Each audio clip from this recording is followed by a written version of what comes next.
Thank you for this opportunity to share with you what we at Siaka do and how we do it. So I'm just going to kick things off by giving you some background as to who we are.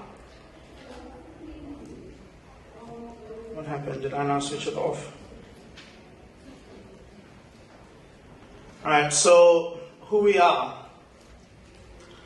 We're a multidisciplinary firm that specializes in implementation. So all the companies that we work with, we are their implementation partners, and we deliver services and solutions that have been tailored specifically for the organizations or companies that we would work with. This includes both the public and private sector, and our model has been refined over the last 19 years, and we work in various regions all across South Africa.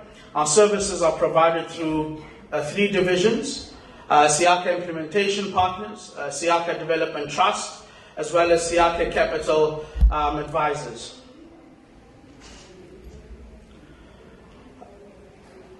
So I'll start off with Siaka Implementation Partners. It's a dedicated implementation team which supports all of our strategy consultants. It's made up of BE advisory, which we call localization services, people services, as well as development services. The focus is on implementing projects in such a way that they continue to live long past our involvement. So we don't just go in and implement strategy. We develop strategy, we implement the strategy, and we make sure that it's sustainable within that business where we're implementing it. We have a big focus on helping all of our projects, clients, and community interventions to achieve excellence in their design and implementation. Siaka Capital Advisors. This is where we focus on capital raising, so ownership, identifying potential partners. They conduct due diligence, corporate finance activity to close, raising funds for growth, so structuring financial models for value identification, identifying the access to grant or investment funding, and looking at mergers and acquisition models where we specifically like the model of, I like to move around, this is a little bit limiting. We specifically like to look at models where you have traditionally an established white company, and the owner is of retirement age and is looking to exit from that business. And in such an instance, what we then do is we build a model that allows then allows a black entrepreneur to work with that business and acquire that business over a period of time, ensuring that we're transferring skills, knowledge, as well as relationships. So it's a meaningful transaction for both sides.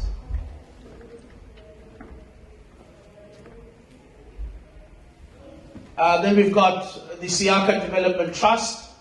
The trust is an entity that is established to provide a vehicle for our customers, our industry partners, and industry peers to invest their development funds. The Development Trust is also a shareholder in some of our projects, where the focus is on delivery solutions that support designated groups. So designated groups as per the identification in the codes. Now, in context of looking at all of this, we have to also consider some of the key challenges in South Africa, and why it is important that in interpreting the codes and applying the codes to what we do, we're sincere about what we want to achieve, the outcome that we want to achieve. So whilst BEE remains important, the goals of transformation cannot be achieved without economic growth. The strategy of localization within government therefore becomes the most important imperative, because if we can achieve growth, then we will raise our transformation imperatives. So the idea behind localization is to take trade industry that conventionally has been outsourced to foreign countries and to localize that and create jobs locally, building on local content. So that is the focus. And in so doing, helping those industries and sectors set up in our country and helping them to grow, working together with them very closely to ensure that they're sustainable. And more importantly, the DTI legislates certain industries where, for example, where you can no longer import steel rods, where it's legislated that you need to procure steel rods from South Africa, from South African companies. And localization suggests that we all need to take a more vested interest in 1, job creation, 2, capacity building, and 3, local content. So that is local manufacturing, assembly, and production. Now, yesterday, the former minister shared some stats that I had already included, that we had already included in the presentation. So part of the challenge that we're faced with when looking at enterprise and supply development, and you cannot separate enterprise and supply development from entrepreneurship, because that is what lies at the heart of ESD. So one of the highest, South Africa has one of the highest rates of unemployment in the world at 27%. And sadly, we stop counting someone or measuring someone as unemployed after 3 years. They're deemed to be unemployable.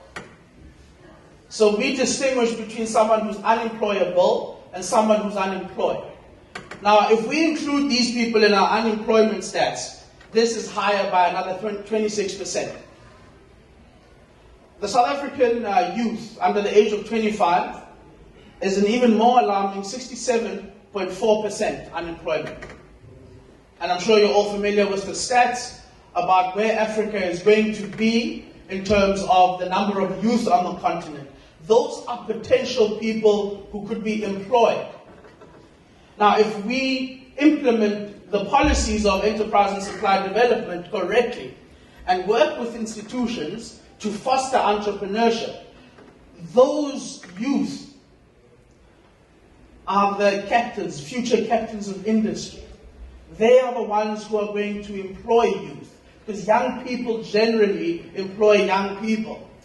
When a young person founds an organization, founds a company, and they start operating, they go out into the market and they employ young people. Unlike well-established companies that will only employ somebody who's been in the market for 5 years, has this and that experience. So it's very key that we look at youth enterprises as part of a model in creating a solution to the current social problems. Less than 5% of the SA labor force pay more than 50% of personal income tax. This means that less than 1.75% of the country's entire population pays more than 50% of personal income tax. And clearly a substantial portion of VAT, excise duties, import duties, and the fuel levy. Another 34,000 South Africans lost their jobs in the last quarter. We now distribute more than 22 million in social grants every month that rely on employment figures increasing. So in developing SMMEs, in working with SMMEs as procurement specialists and procuring goods and services from them, these are some of the things that we need to take into account when we sincerely apply government policy. And when this policy is applied and implemented within your organizations in a genuine way, it always ties back into your bottom line and the impact, the social impact that your organization can have in its local economy. So what is the solution? Some researchers have estimated that in South Africa, small and medium-sized enterprises, SMMEs, make up 91% of formalized businesses. They provide employment to about 60% of the labor force, and their total economic output accounts for 34% of the GDP. So who are you doing business with? Are they contributing to these statistics? Now this is when you're practically now applying a policy, a code that has been written by government. And once you understand the impact of what you do every day in selecting who you do business with, then what you're doing is you're cognizant of the impact of your daily decisions on South Africa's economy, on the creation, the development, and the sustainability of SMMEs. And more importantly, access to opportunities. We need to create ESD models that deliver growth, create jobs, and create sustainable businesses. If I give you an officer contract, a laptop, and business services, you're a charity, you're not a business. You're not in business. And unfortunately, we have a track record where ESD has been looked at as a charity. Black business owners look at enterprise and supply development, and I know I'm generalizing, but they look at it as a hand-me-down. Okay. I'm stretched out, I'm here to collect, it's my time. Is it? Do you have a legitimate business need to access funding? Does your business meet all our compliance requirements, your compliance requirements, in order for me to do business with you? If I don't meet those standards, you can't do business with me, whether I'm pink, purple, or green. So enterprise and supply development does not mean you lower your standards. It means we raise the standards of black SMMEs to meet your requirements, to enable you to do business with them. So we need to develop the SMME sector sincerely, not through the allocation of our smallest non-core contracts, but through a commitment to partnering with our suppliers to achieve growth, jobs, and long-term sustainability. To this SMME sector, on which our hopes for economic growth rests. So if you are sincere in what you're doing, if you are sincere in how you're working with SMMEs, the roll-on effect is creating sustainability within the SMME sector. Our approach to enterprise and supply development. A plethora of funding exists in ESD investment. It is estimated that by 2015, 41 billion had already been invested in this key element. And that's in rands. This does not include the significant funding that government has made available. In addition to SMME development, the government has committed investment and resources to addressing the strategy of localization. Are you importing? What are you importing? Why are you importing? Is there no supplier locally who could be supplying? And that talks to a procurement strategy within an organization. But money is not necessarily the answer if we wish to achieve the strongest results. We believe that ESD investment should be designed to create commercial return. Where else would you, as an investor, put 4% of your net profit after tax without a motivation to your shareholders on the anticipated return? I wouldn't. So why do we, as developers of programs, expect corporates to just plow 4% of their NPAT into the development of SMMEs? Our approach to enterprise and supply development, we look at social impact, we look at environmental impact, and we look at the operating efficiencies within a business. Some ideas for tertiary institution. We need to emphasize entrepreneurial studies as part of every student's curriculum to ignite a spark and provide the foundations for success. We need to keep more students in school. If the estimates are right, and 46% of year one bursary students drop out, then the model is wrong. We need to change the bursary system for students to provide for their 1, academic needs, 2, social needs, and 3, economic needs. We need to use the extensive facilities for learning within your institutions to set up learning and incubation of business ideas by providing the equipment, the environment, and the support for innovation, engineering excellence, renewables, design, and science, so that a university becomes a giant incubator. This is possible. African Leadership Academy, Google it, they're doing it.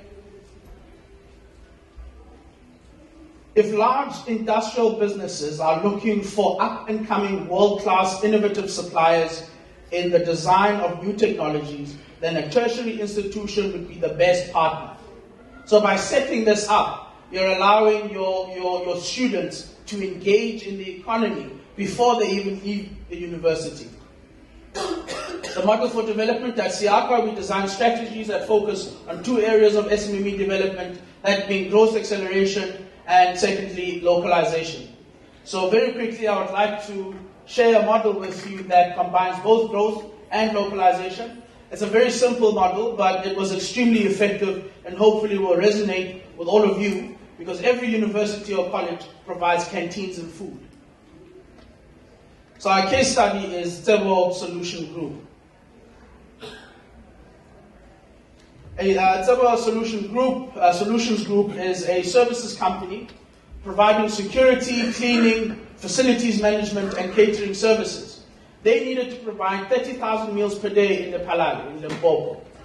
Their strategy that we built for them included a joint venture with the local community forum, a structured skills transfer program to develop the organizational skills of the joint venture, including commercial skills, profitability, and financial controls, delivery with excellence, board responsibilities, and corporate governance. A commitment to buying local, developing local, and following an inclusive business model. We audited every farming operation, farmer or would-be farmer that engaged with us. Through this process, we engaged with 150 entities. Some were micro, some were larger. Almost none achieved the right quality standards. We mapped out the current capability, the quality standards, and the development need. We implemented, over 3 years, a development program focused on quality and the emphasis on increasing quantities within the local area to meet the demand. We focused on the technical skills, commercial skills, and compliance. Any business that does not meet these 3 levels or these 3 categories will struggle to be a quality supplier to you.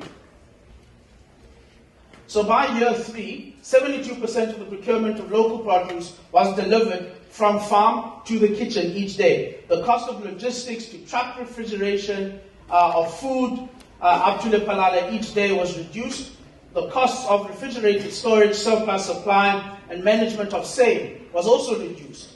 The margin on the contract increased significantly after the initial 3 years of investment was due. So this is the return on investment. This is the ROI.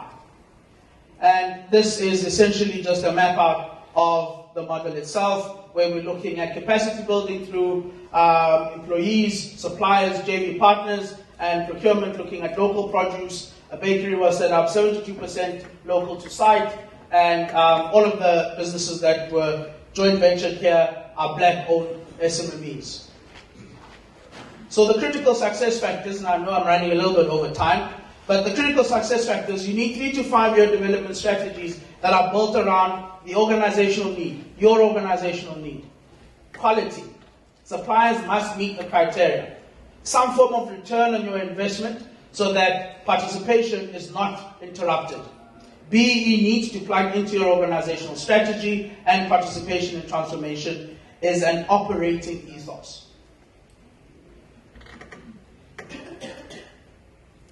So that's just an overview of who we are, what we do, and how we've done it as it relates practically to a business and tying it back to their ROI, the stakeholders, the community around them. Thank you very much for your time.